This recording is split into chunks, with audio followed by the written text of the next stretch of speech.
जय जिजाऊ, जय शिवराय, जय शंभूराजे। हा आहे सुनील कोरटकर, संभाजीनगरचा।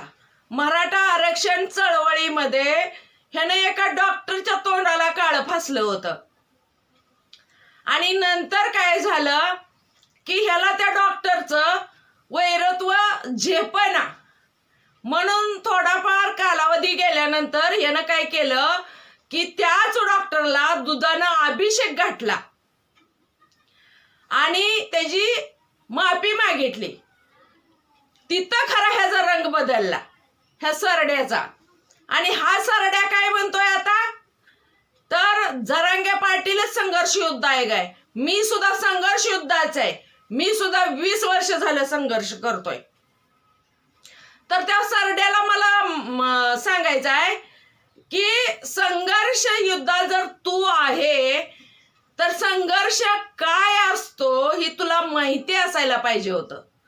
कारण संघर्षाची किंमत जर तुला माहिती असती तर तू संघर्ष योद्धा सन्माननीय मनोज जरांगे दादावर चिखल फेकला नसता दुसऱ्याच्या सुपाऱ्या घेऊन।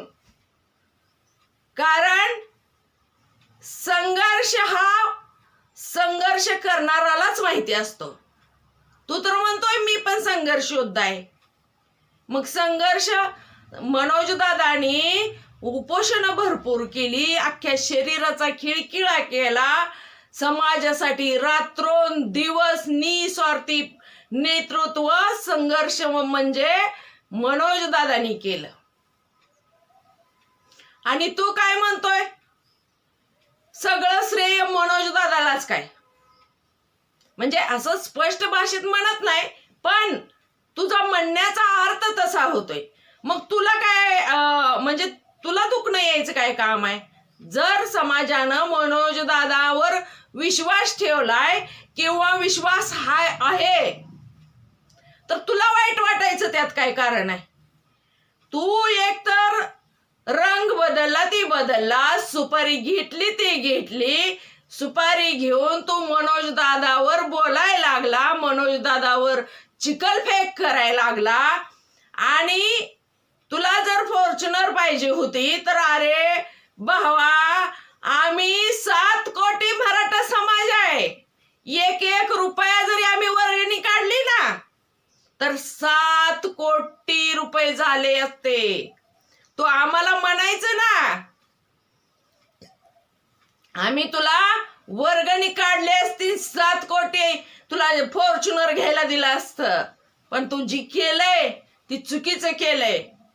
आणि तू काय म्हणतो तुला नेमकं काय डसलंय तर तू काय म्हणतोय की माझा स्वतःचा 5 वेळा मनोज दादाने अपमान केलाय की स्टेजवरनं खाली उतरायला लावलंय।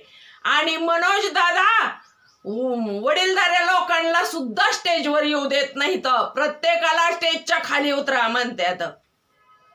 अरे होय, मनोज दादांचं अगदी बरोबर आहे, कारण मनोज दादांनी सगळ्यांना समान मानलंय। 7 कोटी समाज मनोज दादाला सारखाच आहे, तिथं कोण तू जवळचा आणि मी जवळचा असं कोण नाही। आज बी मनोज दादांचं म्हणणं आहे गावागावात गल्लीत गल्लीत कुणाचा जर प्रॉब्लेम असेल तर त्यांनी डायरेक्ट माझ्यापाशी या, मी त्यांचा प्रॉब्लेम सॉल्व करतो। त्यांना असं काही लागत नाही बाबा मोठ्याच माणसाला घेऊन या आणि मगच मी तुमचा प्रॉब्लेम सॉल्व करतो, असं काहीच नाही। त्यांनी धरताना सगळ्याला समान धरलंय म्हणून समाज तिथं टिकून राहिलाय। धरताना त्यांनी समान धरलंय सगळ्याला म्हणून ही 7 कोटी समाज मनोज दादापाशी टिकून राहिलाय। प्रत्येकाला जर स्टेजवर येऊ द्यायचं म्हणलं तर स्टेज कशाला राहते? 7 कोटी समाज आहे, प्रत्येक जण येणारच ना स्टेजवर। मग तुझा अपमान झाला म्हणून तू काय असा लोकांच्या सुपाऱ्या घेऊन चिखलफेक करतो का मनोज दादावर?